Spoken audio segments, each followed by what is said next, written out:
Welcome to Key Conversations, a Making It in the Music Business podcast. My goal for this podcast is to help you learn from these conversations with both experts and working musicians and serve as a guide to assist your career in the process.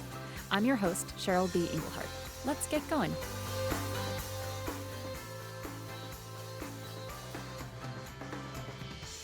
All right, we're back with another musician edition where we are featuring a hardworking musician who's creating his own dream career.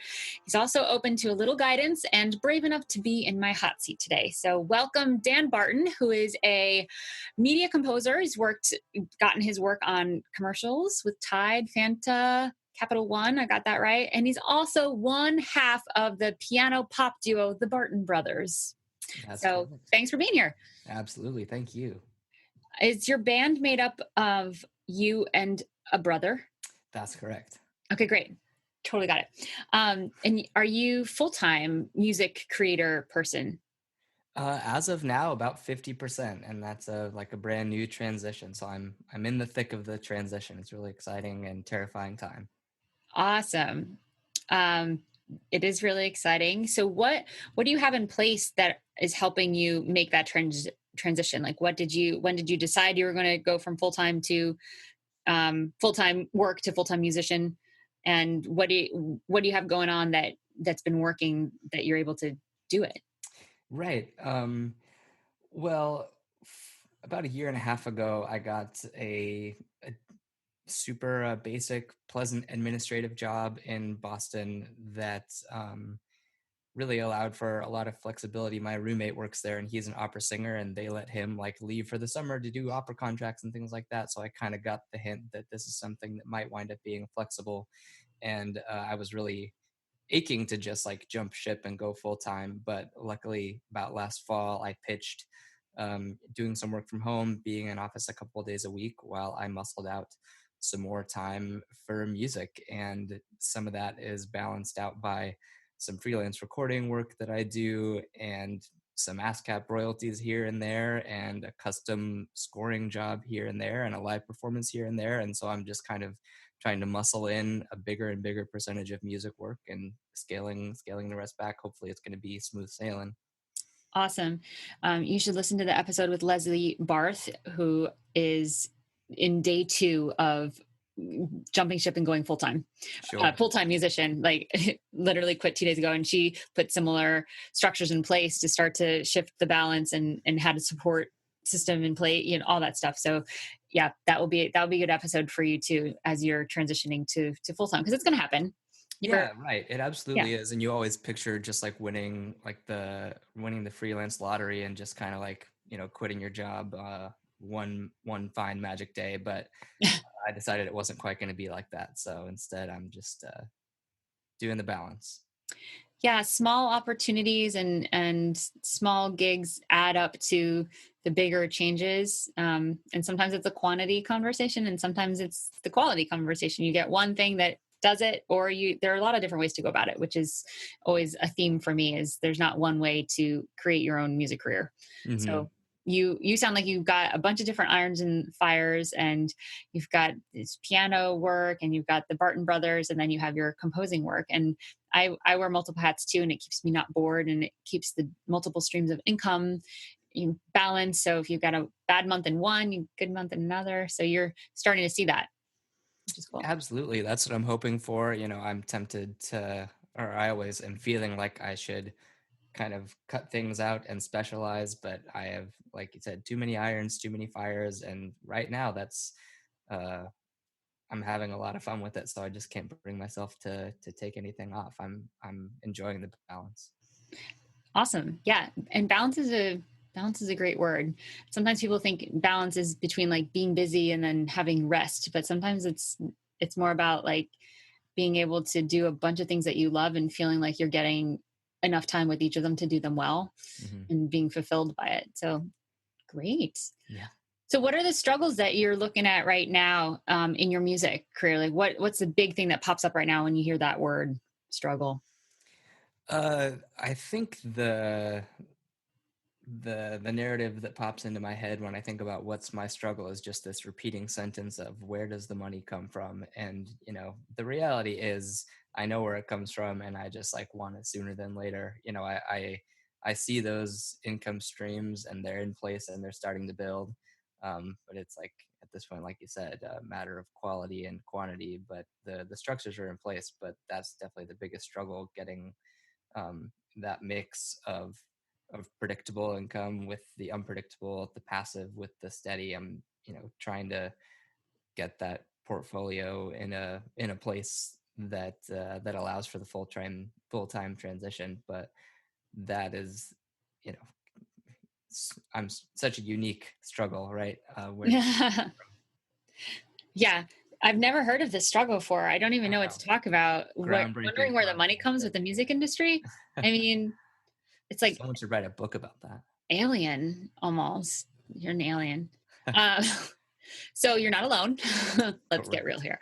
You're not alone. That is such a good question. And it is a question that I look at all the time. And, I got an offer to score a play at a theater gig, a local theater, not to write a musical or anything, but to actually write music that they would play recorded. So it Sure. was like scoring. It was very bizarre job, and they have this great budget, and that's not usually in my wheelhouse of things like that. And it's just like, yeah, there's good money here. This sounds interesting. I will take this. And I have my little compass for what gigs I will take. In the beginning, it was almost like I would take any gig, and I realized that was sending me down a rabbit hole of getting a lot of gigs I didn't want and taking away from gigs that I did want that I could have gotten.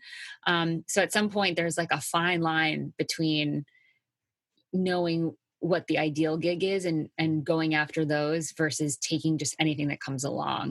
And it sounds like you're pretty clear on what you want to be doing at what level you want to be doing it to.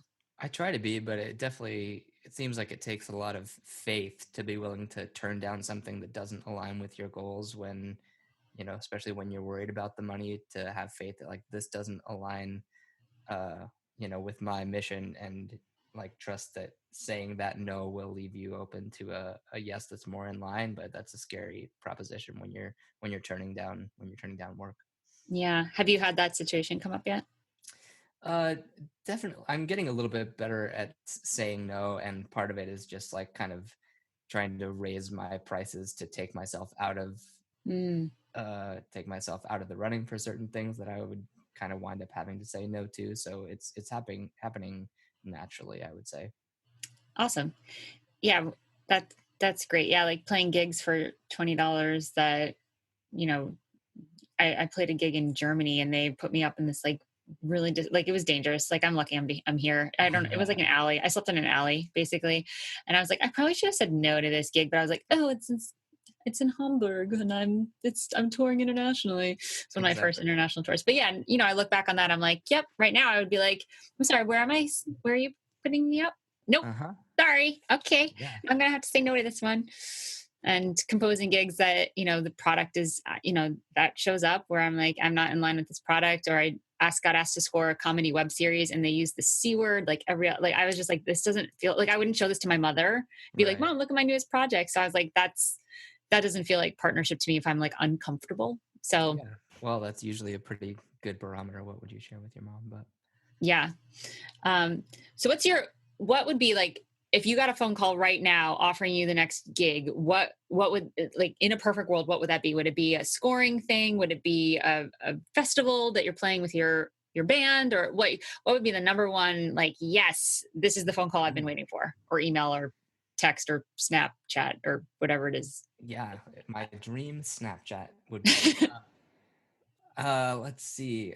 I got to say, like, the most relevant one that has to do with what I'm pitching the most actively would be a custom scoring work for advertising. And so, um, being on the being on like the freelance demo list for some companies has been fine, but the dream email would be something having to do with being like a staff composer, someone that's like always going to get the call, something that's a little bit more predictable, where you know where you stand with a music house. I think would be the dream email. Yeah, and it's tricky when we're, as composers, when we go out and we're pitching these music houses, basically saying, hey, would you put me on your freelance roster, meaning would you call me when you get jobs and your staff composers can't handle it? Usually you're demoing for them. But that's a really, really different request than, hi, I would like to apply for a staff composer job. Mm-hmm. So have you been making that request? That's funny. When I say it out loud, it's something I've literally never asked for, because I assume just like being on the demo freelance list is as good as it gets. Ah, yeah. I mean, and maybe it's as good as it gets if you want that freedom of the lifestyle and you want all the options. When you're a staff composer, depends on your contract, you may not be able to freelance for other houses. So, I mean, there's ups and downs to every choice that you can make. But if that is the dream call, that Right. might be a request to start making for some of these people, you know? That's a decent point. There's a very few. I'm in Boston, and there's very few music houses based in Boston, but there's one that I have a decent relationship, and that may just be a conversation worth having for sure. That's exciting. I Yeah. wonder, because this is video in addition to audio podcast, I wonder if at the end here we could see one of your spots that you've been able to write for. I can cue that up. Yeah, you should send that to me. Great. By the way, you guys, I didn't say danbartonmusic.com is where you can find all the things that Dan does, and you'll be able to find links to all of the stuff, including the bartonbros.com. I'm sure we can link to that from danbartonmusic.com. So if you were to right now, there's a link right in there. great. I love it. I love easy to find links. So if you wanted to right now play one piece of music for a bunch of musicians listening, what would that be? What project would it be from? What hat would you be wearing when you talk about it? I would say that there's last fall I started putting out solo piano work on streaming on Spotify, and I did that for a multitude of reasons. I started doing that right when I started to scale down from my day job and have that time to compose more several days a week. And I said, I've got to capitalize on this. And so I'm going to start writing. And, what I did was to start writing, instead of asking for music agencies to call me with, whatever they have. I wanted to start making the music that I would like to be called for. And then started writing that and putting it out. And so I think I'll play one of those tracks, which has had some good indie playlisting success and just crossed the 20,000 Spotify streams just this week. And that's been a really exciting thing to have a personal project that was part marketing project be all of a sudden something that's doing its own work. That's amazing. So if solo piano project is, you've hit the 20,000 streams, how did you go about doing that? Well, I started at the top target, Spotify playlist. There's like relaxing piano with 3 million subscribers, and figured there has to be a smaller fish than that. And indeed, there's, some really great solo piano study music playlists with from 1,000 to 20,000 followers that list their emails in the description, to have their websites, and there's a really nice community of composers who make music like this that build each other up. And so I just started making the rounds, and once you get into one, it starts to lend credibility to getting music in the others. And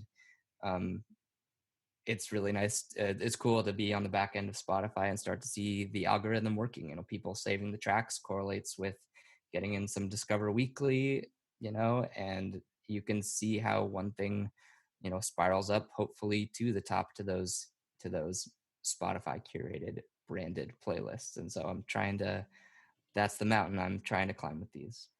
Awesome. Really nice job. You are seriously doing the work. You are pitching perfectly. Oh, so perfect, might I say? And I'm really excited to hear this song. So you guys, Dan Barton, check him out. He is making it work, moving and shaking. Thank you so much for being here. I really appreciate all your insights and sharing your stories and stuff. And good luck with continuing the transition from 50% to whatever, 100%. 2018. Yeah. Awesome. Cool. Thank you so much.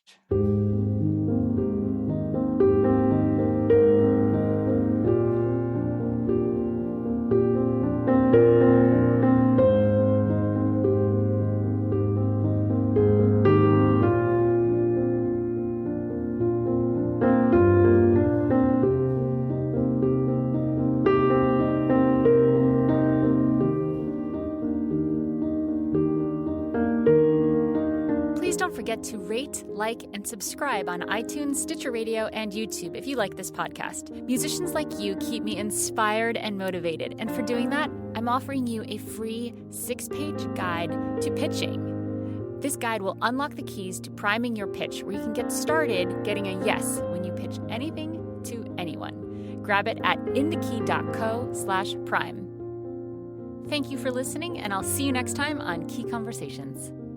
The theme song on this podcast was provided by yours truly. If you're interested to find out more about my composing and songwriting projects, go to inthekey.co/Cheryl. If you're a musician looking to get some real results for your music career, then head to inthekey.co/results, where I've created a bunch of different kinds of resources just for you.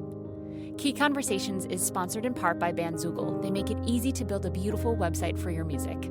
Their step-by-step system gets you online in minutes, and you can choose from hundreds of mobile-friendly themes and customize them with their point-and-click editor. All of the features you can imagine for a possible website are built in. So, because you're a Key Conversations podcast listener, you get a special month free trial plus 15% off if you do decide to sign up, just for you. Go to inthekey.co/make-a-site to get the offer.